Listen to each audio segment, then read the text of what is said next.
Hola, ¿qué tal? Buenas noches, bienvenido. Como siempre, nos reencontramos cada miércoles, minutitos, segunditos después del noticiero, para hablar en nuestro modelo político. Hoy, siempre te digo, un programa imperdible. El de hoy es imperdible con mayúsculas bien grandes. Nos va a visitar una profesional de la educación, también entendida en ciencias políticas, que va a hablar a través de su libro, pero con detalles aquí, de un libro, un trabajo orientado directamente al análisis del modelo escuelas generativas en San Luis, en la Argentina y en el mundo. Imperdible.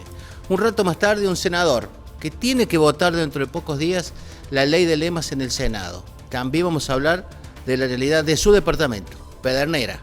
Para él, el motor económico de la provincia está en Pedernera, con Mercedes, Justo Araki son influencia como motor económico provincial.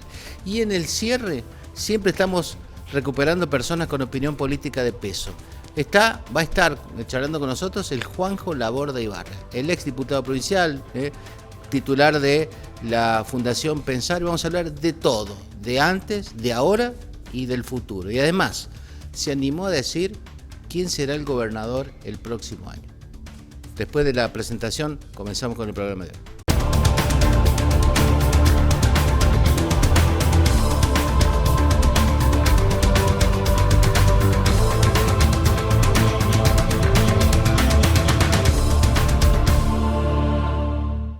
Y vamos a empezar este programa en esta noche de miércoles hablando de educación.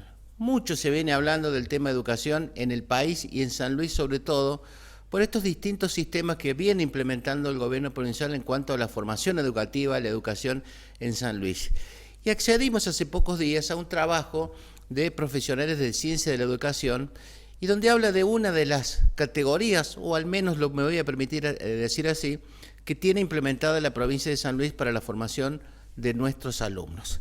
Nos acompaña esta noche la licenciada Karina Benítez. Para nosotros es un gusto. ¿Cómo le va, Karina? Buenas noches, Orlando. Un gusto. Un gusto. Un gusto recibirla. Y vamos a hablar de un trabajo que dice fronteras entre lo público y lo privado. Nuestro libro lo presentamos recientemente. Se llama Sin fronteras entre lo público y lo privado, las escuelas generativas en San Luis. Bueno, vamos a hablar de un tema que sigue teniendo una enorme polémica. Digo, en forma integral, ¿a dónde apunta el informe o el trabajo que hay, además otros miembros que ya vamos a hablar, Karina? ¿De qué trata? Sobre todo esta semana es muy significativo hablar de educación, habiendo tomado conocimiento del recorte presupuestario justamente a educación a nivel nacional. Entonces es un tema que nuestro libro aborda de manera, desde una perspectiva macropolítica y de algún modo, bueno, si bien es un libro que nosotros escribimos en el 2019, que se trata o que estudia cómo las políticas en San Luis, de los distintos sistemas educativos que se han ido creando, guardan relación con las políticas emanadas o recomendadas por los organismos internacionales. Bien. Karina, la implementación de la escuela generativa de hace varios años tiene y seguramente va a mantener un profundo rechazo de los docentes puntanos ¿puedo decir de la escuela tradicional o de la educación tradicional? Así es como la han denominado, ¿no? La escuela tradicional.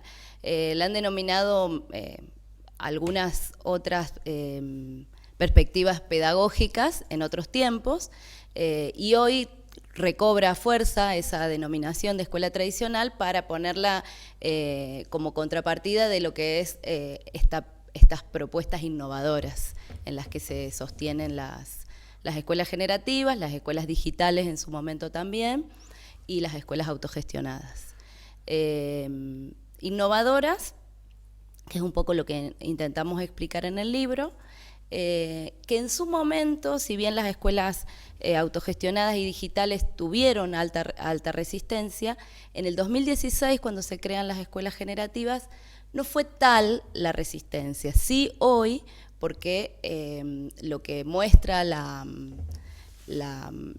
práctica es que aparece una nueva figura de docentes monotributistas. Eso ha generado, eso significa una pérdida grande a los derechos conquistados a lo largo de la historia por el sector docente y por lo tanto un tema muy preocupante para el sector y supone la resistencia y el enojo también del sector docente. Karina, todos estos sistemas que ha venido implementando, no voy a decir probando, implementando el gobierno en materia educativa, ¿sirvieron? ¿No sirven? ¿No van a tener el resultado que espera cualquier docente o que espera cada papá del alumno que va a cada una de estas escuelas? Bueno, esa es una pregunta que tiene como distintas respuestas. En términos de utilidad, en otro momento la educación era vista como un derecho universal y como derecho universal el Estado debía garantizarlo para todos los habitantes de un Estado. Con el tiempo eso fue cambiando, entonces la educación se pone como servicio. Cuando la educación empieza a ser vista como un servicio, empieza a ser medida por estándares de evaluación que de algún modo nos arrojan resultados acerca de si el proceso educativo sirve o no. Y eso se mide a través de un producto que es el aprendizaje. Bien. Quienes estudiamos educación sabemos que eso es mucho más complejo que lo que arroja un resultado. Pero podemos decir que estas escuelas, es lo que nosotros podemos decir a partir de nuestra investigación, suponen la privatización del servicio público, por eso decimos sin fronteras entre lo público y lo privado, y suponen un vaciamiento de contenidos y un achicamiento del plantel docente. Si eso se evalúa para entender los resultados de aprendizaje, podríamos decir que no son útiles en este momento. Ahora, si pensamos en lo que a cada familia le significa este proceso pedagógico, podemos ver que hay familias que están conformes, porque justamente han encontrado, chicos que venían fracasando en el sistema tradicional, han encontrado un espacio de contención. Contención no es igual que educación. O sea, es que estén contenidos, que estén aceptados, que encuentren allí un lugar de alojamiento, digamos, que les habilite transitar en una institución, no quiere decir que ese lugar no es sinónimo de aprendizajes de calidad. Digo porque los medios oficiales o el gobierno provincial defiende hasta la jornada de hoy su modelo de escuela generativa. Los padres hemos tenido contacto con algunos conformes y otros no tanto. Los docentes, bueno, ya lo he explicado, ustedes lo explicarán, la precarización de los docentes que tienen que ser monotributistas para poder trabajar. La gente, o el común de la gente dice, ¿cuál es el producto final? Le voy a poner ya un título. ¿El alumno sale aprendiendo o sabe menos de lo que entró a la escuela? Digo, porque esta famosa flexibilidad de la escuela generativa, sin aulas definidas, sin maestros definidos, sin horarios definidos, con una orientación general de la escuela, todo esto está en el libro, pero... entendemos que las últimas evaluaciones, en los mismos marcos con los que se evalúa la educación, San Luis ha arrojado resultados que están muy por debajo de la media nacional y comparable con provincias que a lo largo de la historia arrojan resultados bajos. Está bien, ¿no? pero acá ponemos alumnos de la escuela tradicional y de la escuela, claro, las políticas innovadoras. Exactamente. Lo que podemos decir es que hoy en San Luis hay más escuelas de distinto formato, ya sea autogestionadas, digitales o generativas,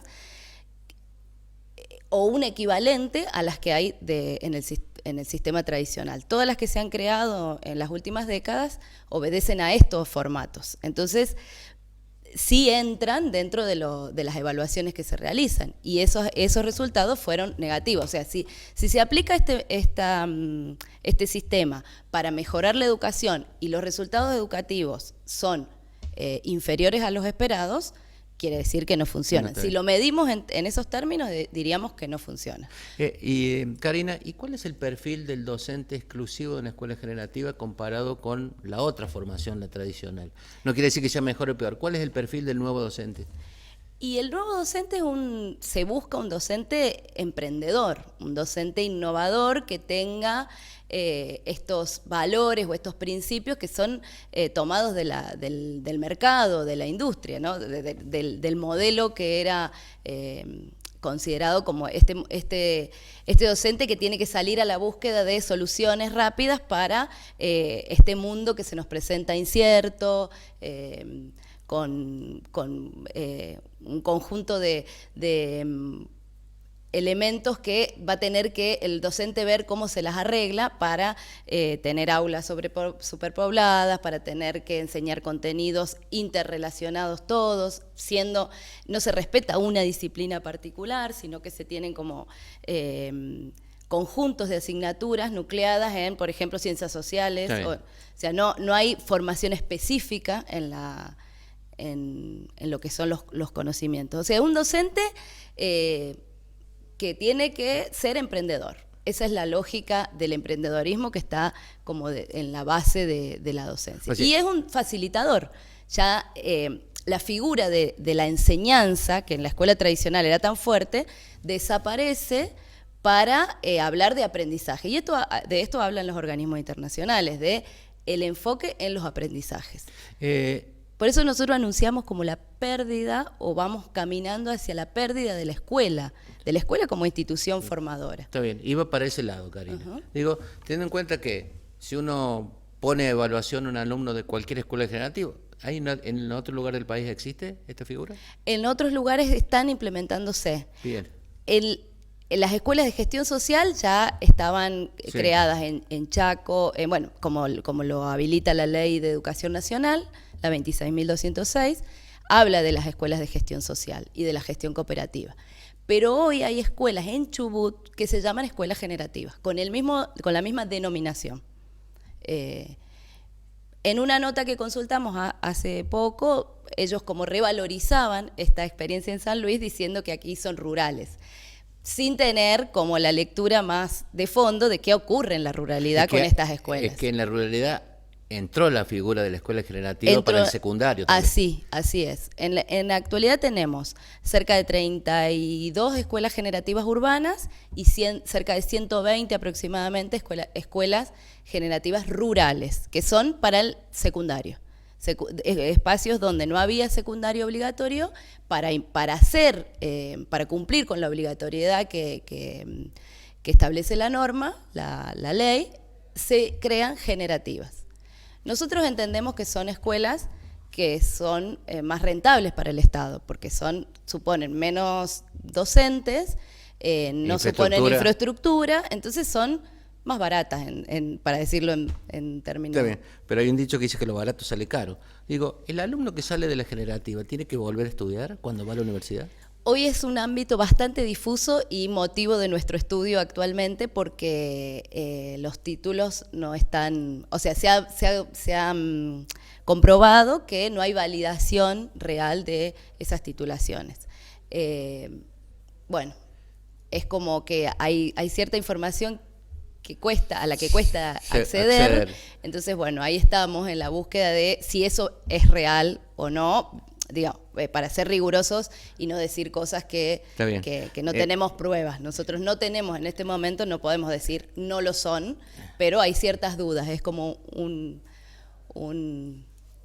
lugar ahí gris que no se puede definir. Nobleza obliga. También el alumno que egresa de la escuela tradicional tiene problemas cuando llega a la universidad. Claro, los bochazos generalizados, puede ser degenerativa, digital, También, sí. Lo que sí se podía tener eran ciertos elementos que decían, bueno, se recorrió cierta trayectoria había algunas certezas en relación a los contenidos que había visto este niño en cada año escolar. Hoy, al no ser graduada y al no tener definida la currícula, porque se estudia en base a los intereses de cada sujeto, eso al estar tan difuso, hay poca claridad acerca de qué estudiante estamos recibiendo en las aulas. Es tan heterogéneo que eso genera como mayores complicaciones, sobre todo en lo que es la comprensión de texto. Está bien.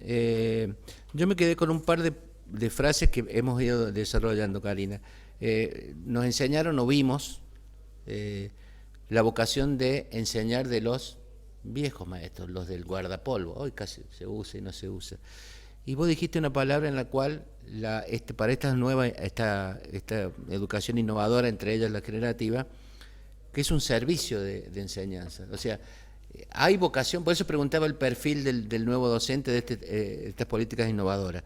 ¿Ya hay vocación, es solamente brindar un servicio por el cual se paga?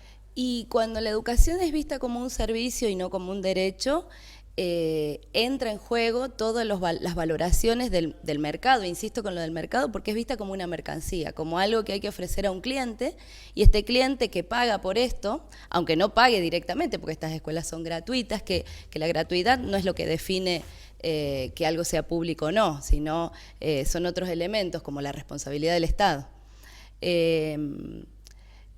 Allí como que se diluye los pilares o los sentidos con los que nacen los sistemas educativos en su momento, y estos docentes como funcionarios del Estado que de algún modo tenían una misión que era la de formar a los ciudadanos en ciertos valores o principios. Todo eso se va diluyendo y va dejando espacio a las regulaciones de la sociedad de consumo.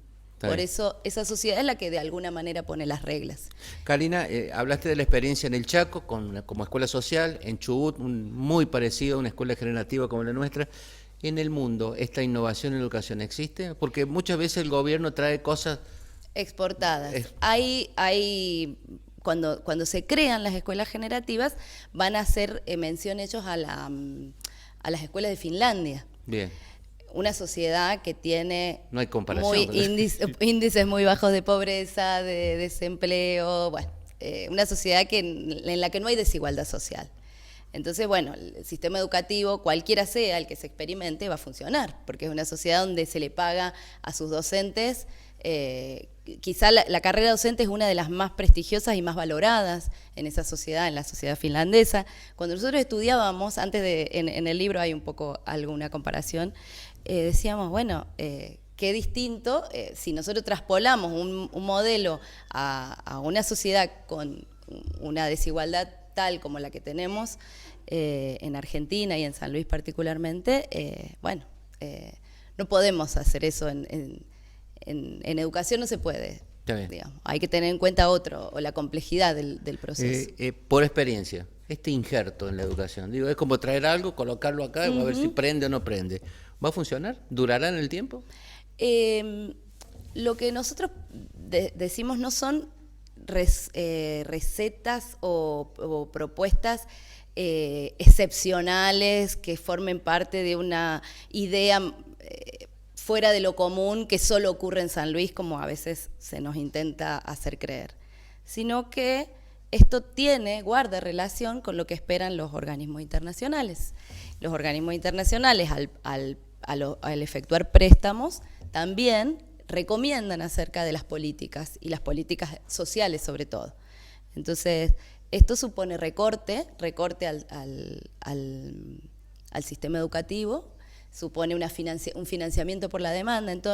Entonces, en términos de resultados de aprendizaje probablemente no resulte, pero en términos de rentabilidad, para ajustar, probablemente sí se perpetúe. O sea, para ahorrar descuidamos. Para eso puede ser que se perpetúen, puede ser que tengan otros nombres, como fue cambiándose de modelo charter a modelo digital y demás. O sea, las escuelas charter son una copia de las escuelas autogestionadas, son una copia de Estados Unidos de las charter. Y eso es un financiamiento por la demanda. O sea, se deja de financiar la educación a la totalidad de la población y se financia a los sectores focalizados que tienen alguna particularidad o que requieren alguna particularidad de atención. Entonces, se va a focalizar en los espacios más vulnerables. Y los otros va a quedar librado quizá o a la iniciativa privada o a alguna otra iniciativa que, bueno, nosotros por eso decimos sin frontera entre lo público y lo privado, porque lo que antes estaba bien delimitado en otro momento, hoy se diluye con esta gestión social que no se sabe si es público, si es privado, está ahí en un híbrido, en una imbrincación de los dos, donde toma cosas de lo privado y al ser gratuitas confunde un poco acerca de su alcance, digamos. O sea, vamos a un tiempo no muy lejano en la cual se va a convivir con gente educada con sistemas tradicionales, o sistemas anteriores y de escuelas innovadoras. con resultados totalmente distintos. Y la innovación, si uno busca en la definición de innovación, justamente, innovación es recrear o cambiar, modificar un producto para ofrecerlo al mercado. O sea, que la educación sería eso. Está bien. Una Pero no habla de mejorar. No habla de mejorar. Porque todo lo que innova no puede cambiar. Claro, claro que sí. Ahora, lo que sí podemos decir, y comparando con otros sistemas educativos, Argentina se caracterizó en toda Latinoamérica por la educación pública de calidad. Sí. De calidad en términos... por la educación pública al servicio de todos y eso, con todos estos modelos, se va perdiendo. Se va perdiendo y va dando lugar a estos híbridos que no sabemos... Se pierde quién es el responsable. O sea, este Estado que tiene que velar o garantizar los derechos queda desdibujado en este escenario. Está bien, es dura la frase. Sí. Es dura la frase. Y incluso se responsabiliza a la Universidad de La Punta, a la ULP, Está bien, como la encargada de fiscalizar, de supervisar los planes. O sea, es una institución que también se constituye en un híbrido, porque es una institución que está en el organigrama provincial, pero a la vez confluyen en ella una serie de empresas que son las que le dan también la vida material y útil, si queremos, a esa institución. El trabajo ¿con quién lo firmas, Karina, además? Nosotros el libro lo escribimos, o sea, es una compilación Sí. de varios autores. Se hizo en el 2019, antes de la pandemia, en una serie de jornadas que hicimos con docentes. Convocábamos para un poco ver si se conocía este proyecto, que estaba como que había muchas... En ese momento todavía no había ley, las escuelas funcionaban sin ley, sin ningún decreto que las hubiera creado, solo los convenios con los clubes. Y bueno, a partir de esa jornada surgieron producciones muy interesantes y decidimos compilarlas junto con Viviana Reta, que es la actual decana de la Facultad de Ciencias Humanas, Oscar Ojeda, profesor adjunto de la Cátedra de Política Educacional, y bueno, ¿quién habla? Y vos. Digo, teniendo en cuenta que este material ya está accesible, está accesible en el portal de la facultad, y bueno, como les decía, hay distintos autores. Edición papel no hay, no va a haber. Sí, va a haber cuando logremos obtener el financiamiento, que vamos a tratar de que no sea privado, para no ser incoherentes con lo que estamos Digo, obteniendo. porque acá, lo voy a decir yo, es un misil a la política educativa del gobierno de la provincia. ¿Han tenido críticas? No, o sea, a ver, no puede nosotros, decir eso, no puede escribir eso. no hemos tenido eso. Sí hemos tenido dificultad para acceder a la información. Lo que sí creemos que esto es queremos habilitar la posibilidad de que se piense distinto, de que se digan otras cosas, sin que eso sea considerado una crítica destructiva a lo que tenemos. A ver, entendemos que las críticas tienen que ser... La educación es un tema que nos involucra a todos y a todas, no es algo solamente de lo que puede hablar un sector. Entonces, en ese sentido, nos interesa aportar una mirada que también es macro, porque es una mirada más política, no nos metimos de lleno en lo pedagógico. Pero bueno, entendemos que la provincia que queremos tiene que ser una provincia que aloje distintas voces y no que las excluya. Bueno, repetimos el título, ¿cómo se llama el trabajo? Sin fronteras entre lo público y lo privado, las escuelas generativas en San Luis. Bien, un tema como para que siga el debate, que no se apague la llamita de la polémica por estas políticas innovadoras. Y además, claro, esto, recuperar que también en el libro hay algunos autores que escribieron en base también al trabajo de los sindicatos en ese momento. Claro. Que hoy, si tuviéramos que hacer hoy un libro, seguramente recurriríamos a más voces del sector que por ahí está más en conflicto y que se está revelando más frente a esta situación de escuelas. Veremos. Le digo, cada uno que lo lea y analice todo este trabajo elaborado por 3 profesionales de la universidad local. Para nosotros ha sido un gusto, Karina, recibirte. Bueno, muchísimas gracias. Está disponible, ya están, creo que en YouTube ya se puede ver. Y luego, lo tenemos en el portal de la facultad, sí, que se puede acceder ahí, son libros electrónicos gratuitos, o sea, cualquiera puede ingresar y descargarlo. Bien, son 169 páginas, creo que mire. Sí. Sí, por ahí, por ahí. Sí. Bueno, lo estuvimos viendo durante el fin de semana. Bueno, y me hubiera gustado mencionar a todos los autores, pero bueno, ahí hay distintos autores que son de la universidad y otros que no son de la universidad. Pero ¿Tenés memoria para acordarte? Sí. A ver, vamos. Bueno, les voy a decir. Mayra Arana, Ana María Herrera, Verónica Quiroga, Pedro Enríquez, Martín Reyes, Trinidad Noceda, Noelia Gómez, Julio Ibáñez, maestro rural. Va a quedar mal. Y creo que voy a quedar mal si me olvido de alguien. Bueno, de todas formas, el que pueda acceder al libro, ahí al final están todos los que colaboraron en este trabajo. Para nosotros un gusto, Bueno, haberte tenido acá y hablar de este trabajo, que lo podés acceder y hablar. Y bueno, sobre... cuando ya lo tengamos impreso, lo pondremos. Lo van a poner a consideración. Gracias por tu visita. Muchísimas gracias a ustedes. Quédate que nos queda más programa en esta noche de miércoles.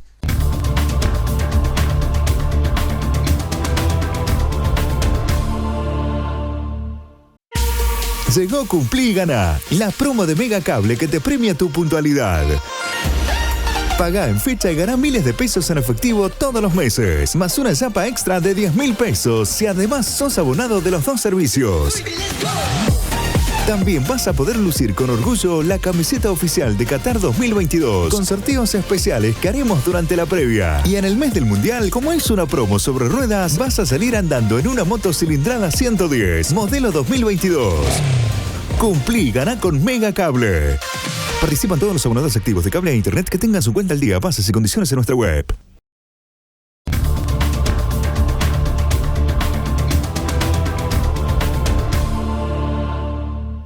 Bueno, volvemos después de la primera pausa para ir completando nuestro programa en esta noche de miércoles. Ya hablamos con esta especialista en comunicación que habló sobre este libro en la cual enmarca lo que son las escuelas generativas en la provincia de San Luis. Fronteras entre lo público y privado, específicamente de escuelas generativas en San Luis. Pero ahora vamos a ir al ámbito legislativo. Vamos a recibir al senador provincial por el departamento Pedernera, Adolfo Castro Luna, esta noche. ¿Cómo anda, Adolfo? Bien, muchas gracias por la invitación, un gusto estar. Es difícil decir Adolfo y no emparentarlo, ¿no? Pero vos sos Adolfo por otra cosa. Sí, por cuesta. Cuesta. Bueno, senador por Pedernera. Correcto, sí. Primera vez que Pedernera tiene un senador por la oposición, desde la creación del Senado en el 86, así que con un trabajo lindo para el departamento, tratando de aportar para el departamento Pedernera, que es un departamento sumamente importante para la provincia. Producimos el 50% de los bienes que San Luis aporta a la economía provincial, que el departamento aporta el 50% de esos bienes. Y la verdad que, bueno, es un departamento y sus localidades bastante postergadas. Creo que es el departamento que más sacrificios ha hecho por el famoso proyecto provincial. Entonces estamos trabajando para reposicionar el departamento en la mente de la dirigencia de San Luis y del Ejecutivo puntano. ¿Y cómo es representar en una sola persona a todo un departamento? Porque un senador es uno por el departamento, el de San Luis. Correcto, es uno por departamento. ¿Cómo es representar Y la verdad que muchas veces cuando uno habla por su departamento también está pensando en el resto de la provincia, pero es una responsabilidad muy linda, la asumí con mucho orgullo. La verdad que el fenómeno que generó el movimiento de Avanzar y de Claudio Poggi en el departamento de Pedernera, particularmente en Villa Mercedes, permitió que tuviéramos mucha más representación en las cámaras. Creo que el lugareño de Villa Mercedes o del departamento quiso manifestar en su voto la necesidad de más voces en las cámaras, así que en ese sentido lo tomo como una gran responsabilidad. No vengo de siempre de la política, yo empecé a trabajar en política en Avanzar, cuando Claudio Poggi abre su espacio político, y estoy francamente aprendiendo muchísimo. ¿Y qué te sedujo del partido del diputado Poggi? Me sedujo porque es un justicialista, hasta hace pocos años era justicialista, de un proyecto provincial. Exacto, yo vengo de extracto también justicialista, mi familia era justicialista, pero nunca me sentí representado por el justicialismo de San Luis. Me pareció, francamente, que no me sentía contenido. Por eso me atrajo mucho la propuesta. Había vivido de alguna manera la gestión de Poggi, me pareció una gestión muy fresca, muy saludable para la provincia. Además fue el único gobernador o de los pocos gobernadores que puso en la agenda al departamento Pedernera de Villa Mercedes. Así que en ese sentido tuve la intención de sumarme al partido y bueno, y vamos a Y hoy seguir. sos senador Hoy soy senador. ¿Por qué en Pedernera pierde el oficialismo? Yo le he preguntado a varios, quiero escuchar tu opinión, porque es un departamento que le hace esquivo al oficialismo, que ahora Pedernera va a renovar todos sus diputados, por ejemplo. Digo, es un ojo bien grande para mirar, pasó en la anterior con Capital, con Purredón, digamos.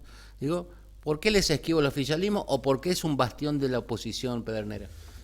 Francamente creo que lo que te dije al principio, creo que el departamento y particularmente Villa Mercedes y Justo Darac han sido localidades bastante postergadas, que han hecho sacrificios en pos de este proyecto provincial, viendo el crecimiento de otras localidades y soportando esa postergación. Y cuando se ha hecho algo por el departamento, se toma una decisión de una sola persona para hacer, por ejemplo, el Estadio de la Pedrera, que lejos de criticarlo, creo que es una obra muy importante, creo que no era una necesidad para el departamento en ese momento, ni para la ciudad.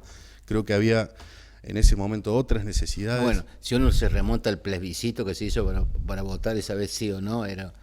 Sí, fue un plebiscito bastante engañoso, se permitieron votar a los niños, Sí, no, yo no recuerdo cómo se dio, había que forzar un sí, pero bueno, Exacto. Había que darle un marco oficial al sí. Además, para eso también estaban los legisladores, para poder tratar el tema, y es esto lo que creo que en el departamento se le factura, si se quiere, al oficialismo. Esta falta de decisión política para, por ejemplo, tener un destino turístico como el Morro, que está totalmente postergado. El departamento no tiene un destino turístico por sí solo, entre otros ejemplos que podemos mencionar. ¿Sabes por qué te pregunto, Adolfo? Porque si bien es cierto que se han ganado elecciones en la oposición, cuando se definió poder, el oficialismo se quedó. Frontera pertenece al proyecto provincial. Exacto. Digo, y el año que viene Frontera tiene que renovar, no sé si va por la reelección, creo que sí. Me imagino. Digo, se juega poder. Digo, ¿cómo se va a aportar Pedernera? Es cierto que el departamento, la zona de influencia, tiene, o lo afirma la oposición, a tener una postergación de siempre.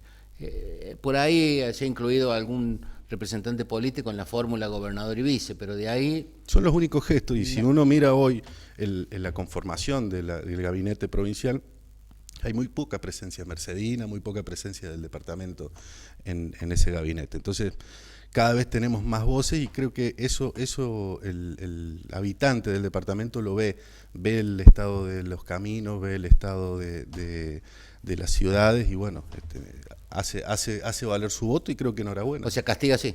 Me imagino que sí. Ley de lemas, ya aprobación en diputados, mayoría automática, o bueno, la mayoría habitual, llega a senadores, su Cámara de Senadores. Sí, entró el día de ayer el proyecto, supongo que van a utilizar el mismo despacho que se usó en la Cámara de Diputados.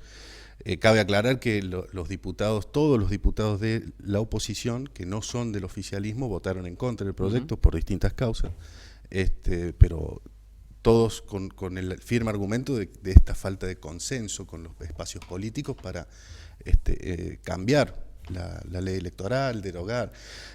El oficialismo viene haciendo algunas pruebas de error desde el 2017 hasta esta parte, donde no ha podido encauzar electoralmente, y creo que hoy queda más que plasmado que este manotazo del kirchnerismo provincial, que va en línea con el kirchnerismo nacional en cuanto a también modificar la regla de juego, derogar las PASO, etcétera, tienen una necesidad de cambiar las reglas de juego para ver si pueden acortar una diferencia con la voluntad que tiene la mayoría de los habitantes de la provincia de votar al espacio de la oposición, que tiene claramente una figura rutilante en Claudio Poggi, ¿no?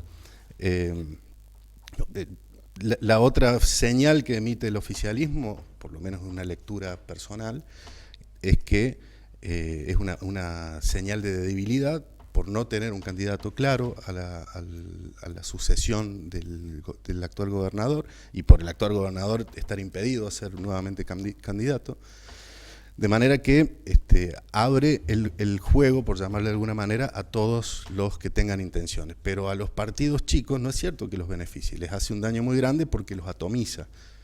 Pierden fuerza electoral, territorial. Digo, pero para la oposición, o el frente que encabeza Avanzar con el diputado Poggi y todos los partidos aliados, ¿no también abre el juego de que también se puedan aportar a través de sellos políticos más pequeños que se sumen como sublema? Por supuesto que sí.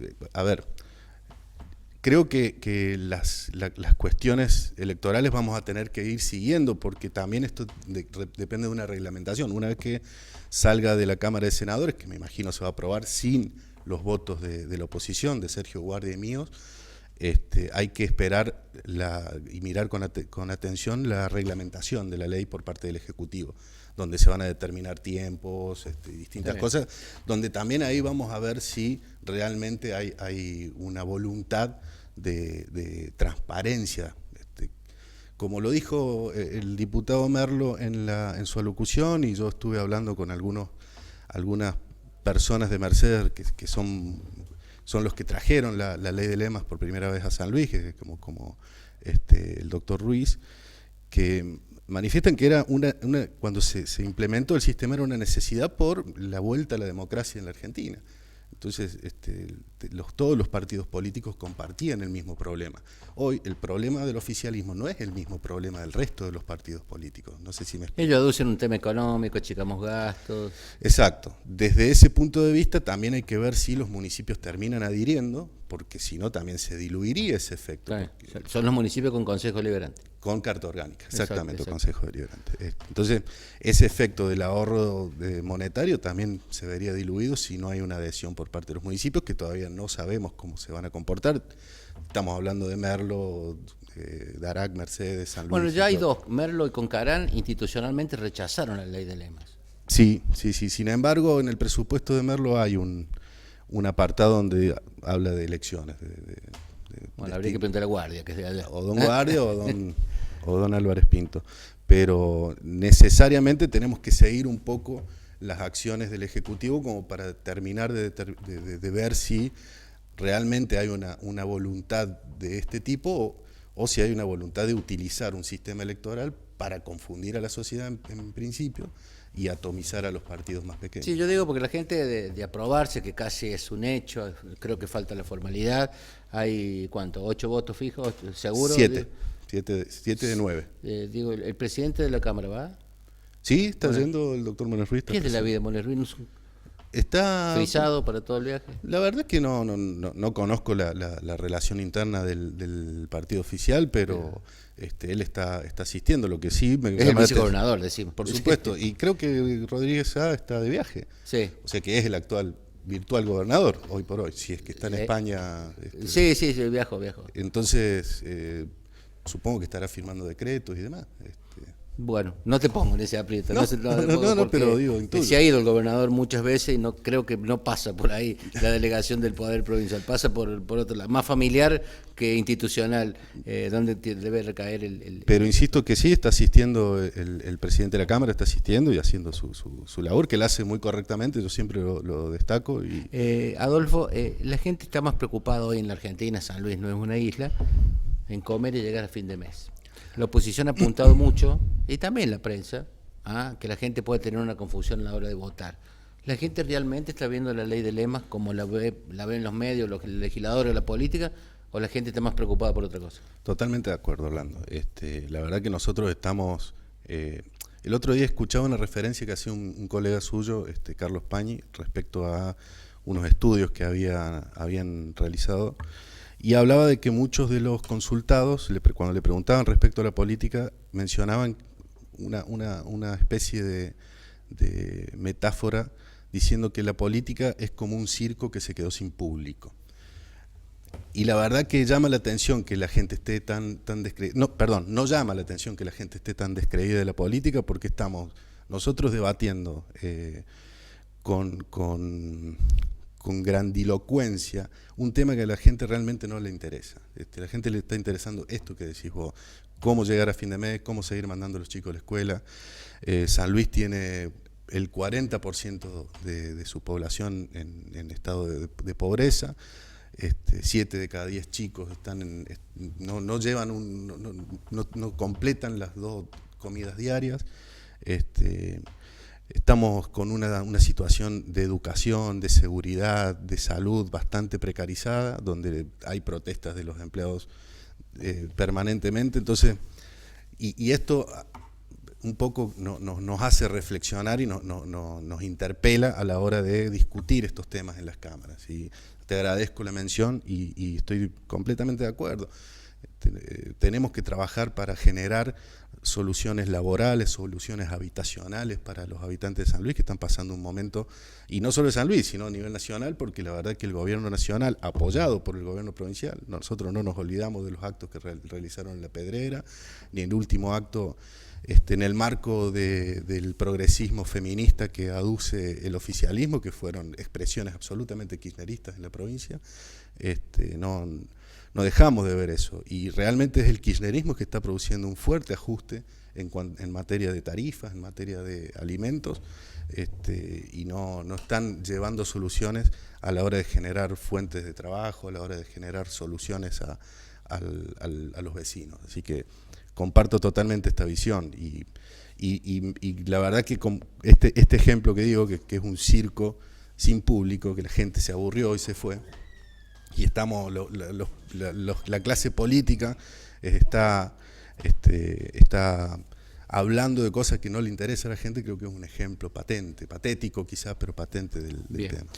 Te agradezco tu visita. No, por favor, Feliz gracias. regreso a Villa Mercedes. Ya está en la Cámara de Senadores el proyecto de la ley de lema. El proyecto ya con media aprobación. Digo, el Senado prácticamente es un trámite por la amplia mayoría que tiene hoy el oficialismo. Un gusto, gracias. Igualmente, por la visita. a disposición. Tenemos que hacer la pausa, la última. Nos queda un invitado, no te vayas.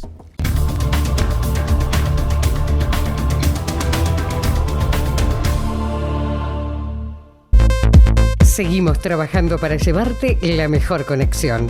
Extendemos nuestra área de instalación de fibra óptica. Consulta por tu zona y viví internet con la mejor conectividad. 50, 100, 200 y 300 megabytes al alcance de tu mano. Megacable San Luis. Conecta con tus emociones.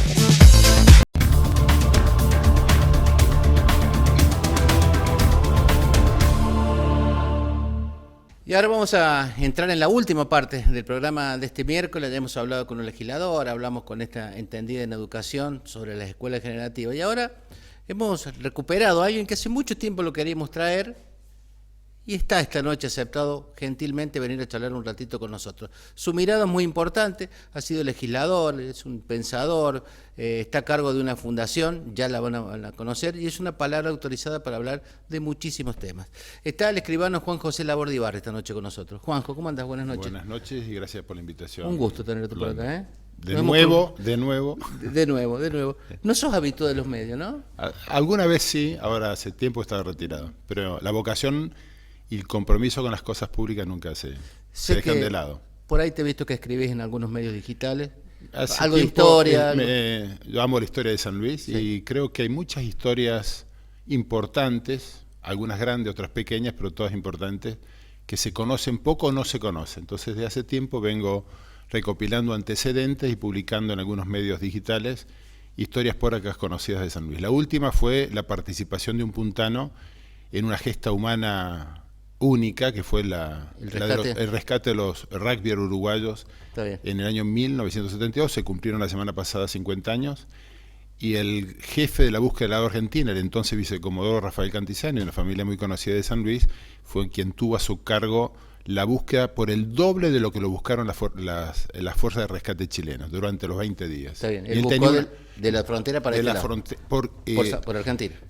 Porque el avión había caído del lado argentino, claro, y el avión pasó varias veces, pues esto lo cuentan los rugbyers en sus distintos libros de memorias, 3 o 4 veces pasaban, y uno de esos era el avión que piloteaba el vicecomodoro Cantizani. Él dijo muchos años después de que había habido una sola omisión de estos héroes, porque no puede, lo menos puede calificarlos a estos admirables rugby uruguayos, jóvenes uruguayos, es no haber quemado una goma del avión. En las memorias ellos reconocen, los distintos libros que han publicado, que tenían muchos encendedores, y si vos ves la foto del avión ya accidentado, junto a lo que era la trompa está la rueda del tren de aterrizaje. O sea que obviamente que es con el diario del lunes, como se dice, no le quita mérito a esa epopeya, pero él siempre decía que si hubieran quemado una goma, porque ellos pasaban permanentemente por arriba donde estaba caído el avión, tal vez esta tragedia, al margen del accidente en sí mismo, se pudo haber evitado y salvado muchas vidas. Bueno, era una opinión de alguien. Lo leí completo el artículo porque me interesa, a mí siempre soy seguidor de estas historias que marcan a Argentina, al Uruguay y también a Chile, porque el que encontró fue un criancero chileno que vivía en la zona. Pero quiero traerte a San Luis. ¿Cómo no? Quiero traerte a San Luis. Yo dije que bueno, tenías un amplio recorrido político, tu opinión es muy escuchada. ¿Qué somos hoy en San Luis? Yo creo que desde el punto de vista histórico, incluso político, institucional, San Luis está frente a un fin de ciclo. San Luis ha vivido, habrá gente que tiene opiniones positivas, otras podemos tener más negativas en el balance, un ciclo inédito en la historia política, que son 40 años de un gobierno de un solo partido, de una sola familia y diría prácticamente de una sola persona o un solo apellido. Yo creo que estamos al final de ese ciclo, se abre en términos democráticos una posibilidad de que se produzca la alternancia, que es un valor en sí mismo y que creo que se va a dar a través fundamentalmente de la figura política de Claudio Poggi y fuerzas de oposición que han armado una coalición.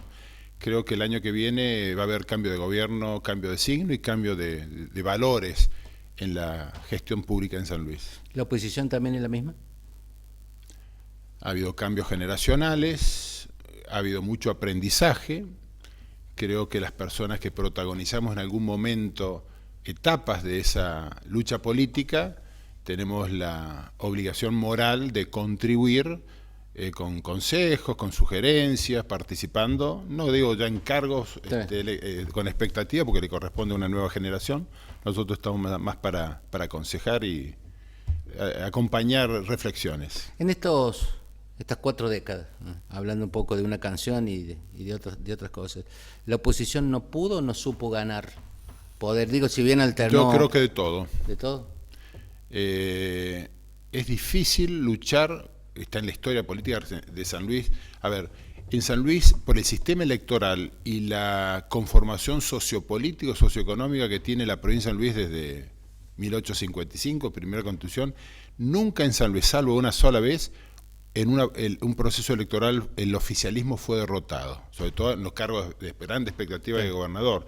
La única vez que un gobierno perdió una elección fue en el año 21, cuando el radicalismo dividido, que gobernaba la provincia de San Luis, el gobernador había sido Alric, le había habido una intervención, se dividió, vino una intervención federal que lo impuso a Hipólito Yrigoyen. Bueno, la oposición se unió, entonces era el Partido Liberal, bajo la candidatura de León Guillet, y es la única vez en la historia de la provincia de San Luis donde en el cargo de gobernador una fuerza opositora le gana al oficialismo. Todas las demás, siempre el oficialismo ganó la elección por el sistema electoral que tenemos. Creo que esto es un tema pendiente y seguramente en la Fundación Pensar vamos a abrir el debate para ofrecérselo a quienes van a tener la responsabilidad de conducir la provincia el año que viene, de que San Luis merece, para mejorar su vida democrática, su calidad institucional, algunos cambios en la Constitución, entre otras cosas el sistema electoral para gobernador, salir de la simple pluralidad de sufragio, que es la actualmente vigente, que prácticamente impide que las fuerzas de la oposición produzcan la alternancia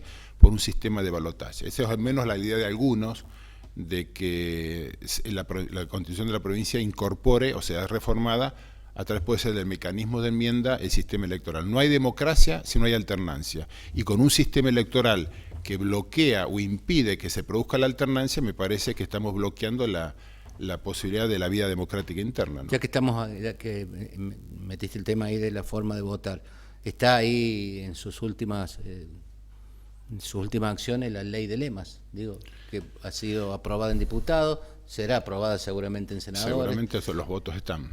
¿Cambia radicalmente la forma de votar, las posibilidades? Yo te diría, hay 2 grandes objeciones a la ley de lemas en general y en particular, sobre que en víspera de una elección el oficialismo, según sus conveniencias, modifica las reglas. ¿Las objeciones son tuyas?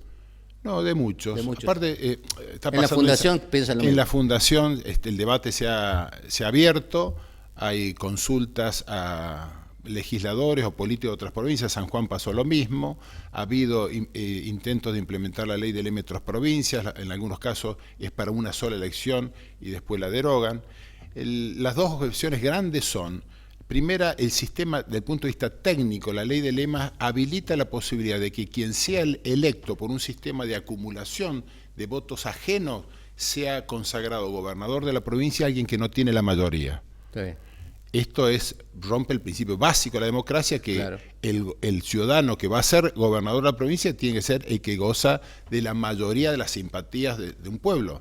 Por un sistema electoral extraño, de sumatorias extrañas, de acumulación, resulta que alguien que sacó el 9% de las simpatías populares termina siendo gobernador de la provincia. Eso es la primera objeción a la ley en sí misma. Y la otra, que creo que es mucho más grave, que vos no podés en cada elección cambiar las reglas de competencia electoral. Es como, permitidme hacer un paralelismo, Sí. en el fútbol. Bien. Es como si en cada mundial la FIFA habilite al país anfitrión de acomodar las reglas de juego del partido de fútbol a las conveniencias y a los intereses del país anfitrión. Por ejemplo, diciéndolo de una manera muy burda, es como si mañana el mundial se hace en Brasil, resulta que los brasileños son todos bajitos, entonces le permiten que Brasil en esta oportunidad y solo para este campeonato los arcos sean más bajos y los arcos de los adversarios sean más altos, o que como son más bajos los jugadores brasileños, en vez de jugar con 11, jueguen con 22, es un mamarracho. De parte, la democracia es de todos, no es de los partidos que gobiernan, y las reglas de la competencia electoral siempre deben ser iguales para todos y no acomodadas en cada proceso electoral para los intereses coyunturales de que gobiernan. La democracia no es eso. Hemos escuchado argumentos de las dos partes, digo, del oficialismo que habla de un ahorro económico, ahora habla del ahorro económico, y del otro lado hablan de una desesperación por no tener candidatos. ¿Te sumás a esas dos argumentos? ¿Te sumás? ¿Qué opinás de estas dos opiniones? Es que me parecen opiniones menores. Pueden tenerlas, están en todo su derecho, pero me parece que están en la chicana, en la pequeña discusión.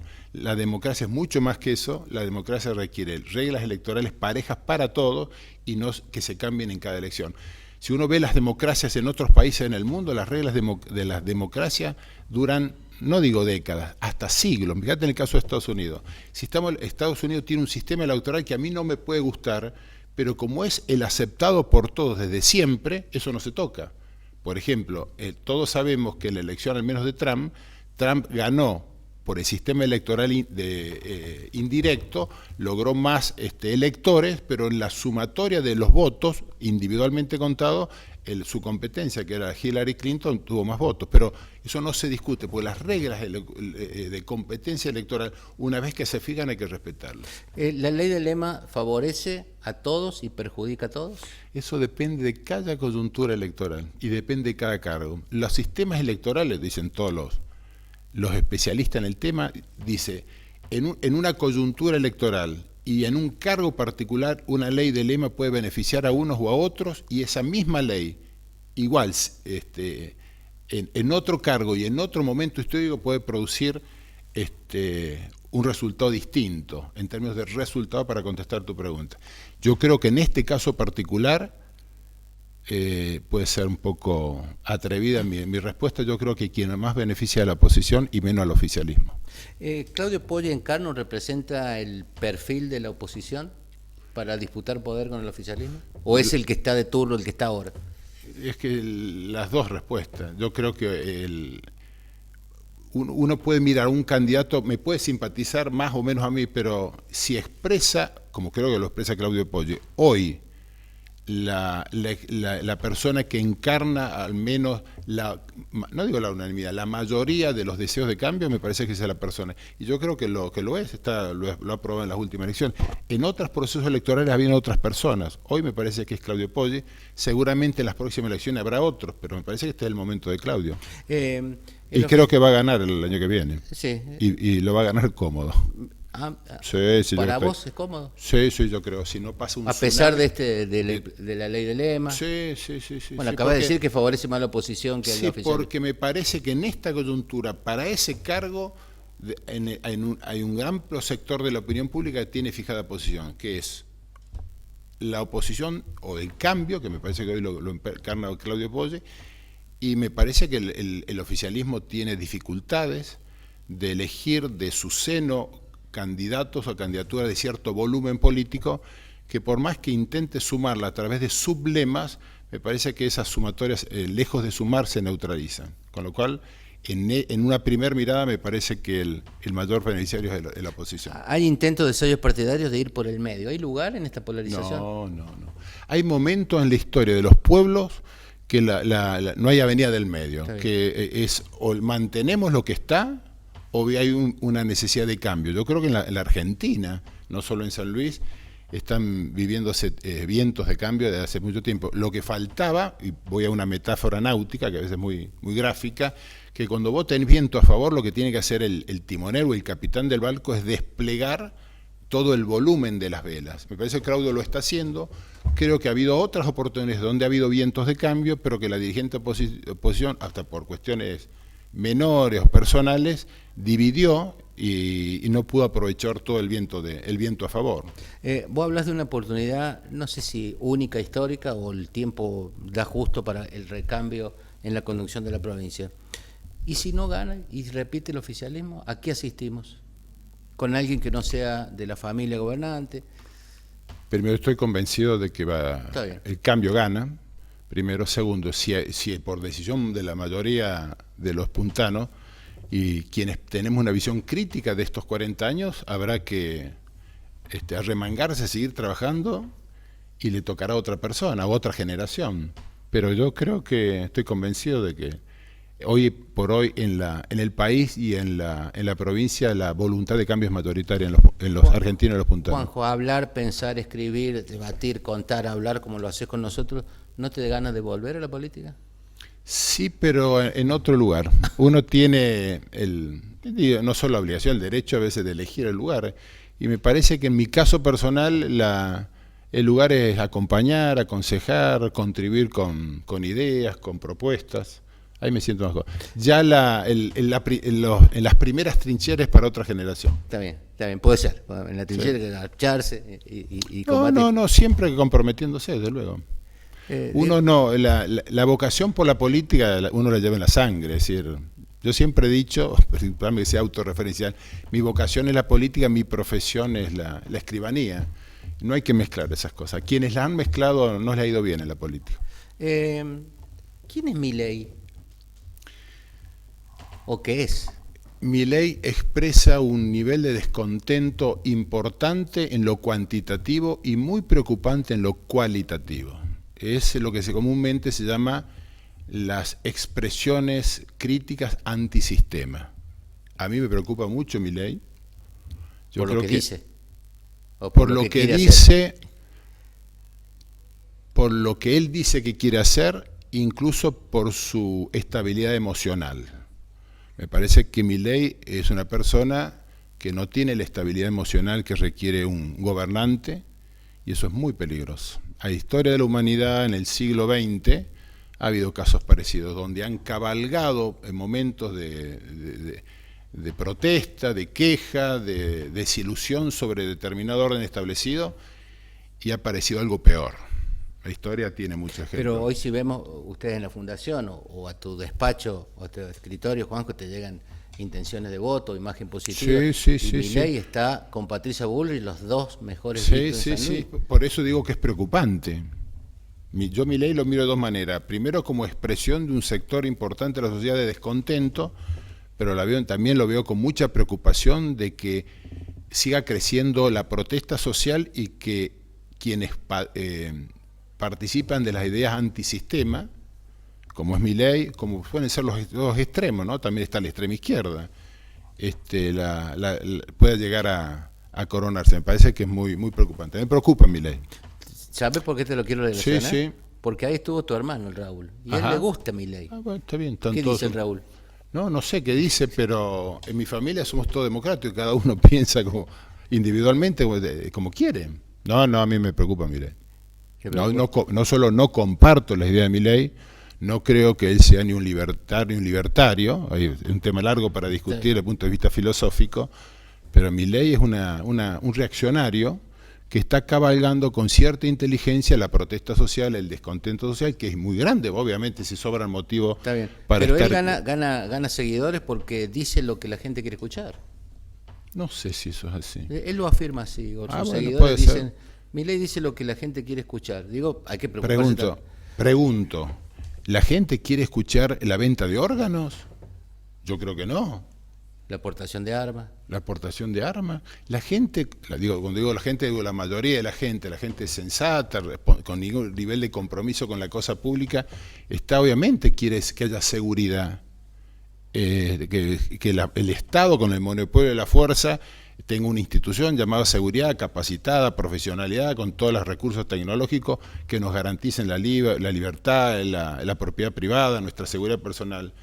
Pero no de la manera, no como si esto fuera un Far West, como es un poco lo que expresa este señor Milei. La Argentina hoy, a pocos meses de la elección, se debate una interna del oficialismo nacional y de los frentes opositores. Sí. El presidente, la vice, el gobernador de Buenos Aires, del otro lado el expresidente, el jefe de la ciudad de Buenos Aires.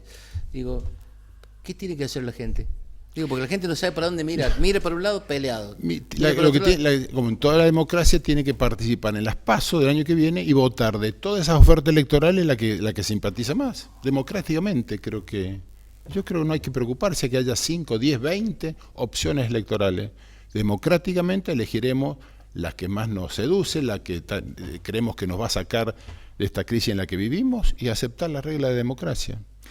Las internas es sinónimo de vida interna. Está bien, sos defensor de las internas. Todo eso, porque es el mecanismo de la democracia. ¿Cómo se eligen? O sea, porque hay dos maneras de elegir a nuestros gobernantes en los procesos internos. O lo deciden los ciudadanos o lo decide el dedo. Está bien. Y el dedo no es democrático. Y ni es bueno. Hemos nunca. asistido desde hace 40 años, vamos a poner un inicio, a que los partidos dependen del año, la intención, van a lista de consenso o interna, lista de consenso o interna, esa especulación permanente. Sí. La manera de tener una buena democracia interna y que los partidos sean vitales, participativos, democráticos, que todas las candidaturas se elijan democráticamente. Las PASO yo creo que es un buen sistema, y aquellos que dicen las PASO cuestan, la respuesta a esa preocupación es la democracia cuesta, o que alguien cree que la democracia no cuesta. Es nuestro sistema político, y si no tenemos un buen sistema político, es tal vez la mejor inversión que hagamos los ciudadanos con nuestros impuestos, es tener un mecanismo que permita que los dirigentes que van a ser los aspirantes a representarnos salgan de procesos democráticos. La democracia, la calidad de la democracia cuesta plata en cualquier lugar del mundo. Otra cosa son los abusos, o los despilfarros, los actos de corrupción. Bueno, eso hay que eliminarlo, desde luego. ¿Tenés definición sobre el gobernador de San Luis, Alberto Rodríguez? ¿En qué sentido? Una definición. Político. No, yo no comparto, nunca compartí el proyecto desde el 83 a la fecha. Tiene sus cosas buenas, sus zonas más que oscuras, pero me parece que se ha terminado un ciclo. Y en el caso, para personalizar la respuesta, me parece que es una persona que hace tiempo perdió el compromiso, la vocación con la acción de gobierno. Me parece que es una persona que ya hace tiempo que perdió el entusiasmo por gobernar. Él dijo el otro día en una declaración para un diario importante de Buenos Aires: me cansé de la política. Digo, ¿vos te cansaste de la política? No quiero saber más nada, me cansé, me quiero ir, nunca me gustó. Él dijo eso, no lo había leído, pero si dijo eso, bueno, que deje de ser gobernante. Que por perfil, y dijo que no quería saber más nada con la política. Lo ha dicho siempre, y siempre estuvo. Hace 40 años que está. No le creo. ¿No le crees? No le creo. ¿Le creo. creíste alguna vez? Siempre tuve diferencias con ellos, con el hermano también, porque tenemos una mirada distinta de lo que es no solo la gestión de gobierno. Insisto, hay cosas buenas y cosas malas, no hay gobierno absolutamente bueno y gobierno absolutamente malo, ¿no? No caigamos en esa simplificación. Pero la idea yo siempre recuerdo una frase del general de Gaulle. Usted le preguntan a de Gaulle, que no solo había sido héroe de la Segunda Guerra Mundial, sino que accede a la presidencia de Francia, y un día le pregunta a un periodista: dígame, general, bueno, ahora que es presidente, dígame, ¿cuál es su programa de gobierno? Y él respondió: una cierta idea de Francia. La pregunta es, ¿cuál es la cierta idea que tienen los aspirantes a gobernar? ¿Cuál es la cierta idea que tienen los aspirantes a gobernar la provincia de San Luis. Eso que algunos mal llaman relato, otros llaman narrativa, me parece que debe ser siempre una exigencia que le tiene que hacer la sociedad a nuestros gobernantes. A mí me gustaría hacérselo incluso a Claudio Poggi, cuál es la idea que tiene la provincia de San Luis. Y con esa idea, aunque sea en lo macro, poder decir acompaño o no acompaño tal o cual propuesta de gobierno. La idea de San Luis, de los hermanos Rodríguez, yo nunca la compartí. Muchas veces le hemos preguntado a la gente por qué ha repetido el voto y ha puesto al oficialismo en forma reiterada o repetida a cargo de la gestión provincial. Y mucha gente opina y dice, porque nunca fueron gestión. Es cierto que ¿Nunca? Nunca fueron gestión. Dice, la verdad que no sabemos cómo serían gestionadores provinciales. De hecho, no ganaron una elección para gobernador. Si bien hubo, salvo Alicia Leme y Claudio Poggi y creo que nadie más, como gobernador de la provincia, dice, no, dice, preferimos votar lo que está y no a alguien nuevo que nunca lo vio. Y yo creo que es una pregunta tramposa. Y porque siempre lo que está es lo que está, y lo que está por venir dependerá de cada uno, pero si esa es la respuesta a esa pregunta, no habría cambios de gobierno en la democracia en el mundo. En general las democracias se le da un voto de confianza a un determinado partido, un determinado grupo de personas, un determinado programa de gobierno. La gente al cabo de 2 o 4 años, o sea la próxima elección, hace un balance en general y ahí aparecen las preferencias. Cuando las preferencias de renovarle el voto de confianza son mayoritarios, ese partido continúa. Ahora, cuando el juicio crítico es mayoritario, viene la alternancia y viene otro partido político. Pero siempre hay que darle la oportunidad, porque la alternancia a la democracia es un valor en sí mismo. ¿Y por qué la gente no ha votado a la oposición para colocarlo como gestionador? Yo participé, te voy a hablar mi experiencia personal. Yo creo que en la provincia de San Luis hace muchos años que hay una voluntad mayoritaria, en muchos casos silenciosa, de cambiar este estado de cosas, de quitarle el apoyo a la actual gestión. Lo que pasa es que ha habido, creo yo, en muchos casos, miserias humanas, que en vez de sumar votos, los dividían. Y por una cuestión de aritmética electoral, por el sistema electoral que hacía referencia recién, las primeras minorías se hubo en gobierno. En el año 99 yo participé en la fórmula con Walter Ceballos de la Alianza. Yo estaba convencido, y había algunos números que nos los indicaban que era así, que la inmensa mayoría de los puntanos querían el cambio hace 23 años. 23 años. Lo que pasa es que hubo una mala ingeniería electoral y esa fuerza electoral mayoritaria se dividió, sobre todo en Villa Mercedes, e impidió que esa fuerza mayoritaria se transformara en apoyo a una sola fórmula. Hubieron más fórmulas, pero si vos tomás comparativamente, y el gobierno siempre anduvo en promedio en la mayoría de las elecciones el 40, 42%, pero había un 58% que estaba en contra, que ese 58% hubiera estado unido, y vuelvo a la experiencia de San Luis del año 21, el radicalismo era gobierno, estaba dividido, había una intervención federal, y las fuerzas de la oposición en San Luis se unieron todos, eran 3 partidos, el Partido Popular, el Demócrata Progresista, y no recuerdo, que crean un solo partido, se llamó el Partido Liberal, sacan una sola fórmula de gobernador y lo derrotan al radicalismo que era gobernante en San Luis y en el orden nacional, y eligen de gobernador a León Guillet. O sea, hay experiencias donde los deseos de cambio se van acompañados de una sola oferta electoral.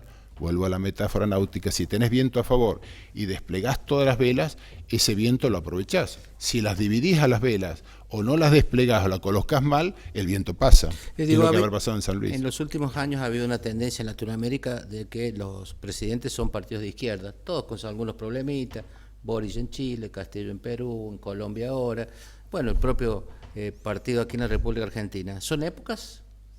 ¿Son tendencias? Sí, pero la democracia en eso es sabia. Hay tiempos para uno, hay tiempos para otro. Y yo bueno, Brasil ahora el domingo. Bueno, pero Uruguay uno puede decir que, y tiene un muy buen presidente, que es la Pablo, que no es de centro izquierda, de centro derecha. Depende.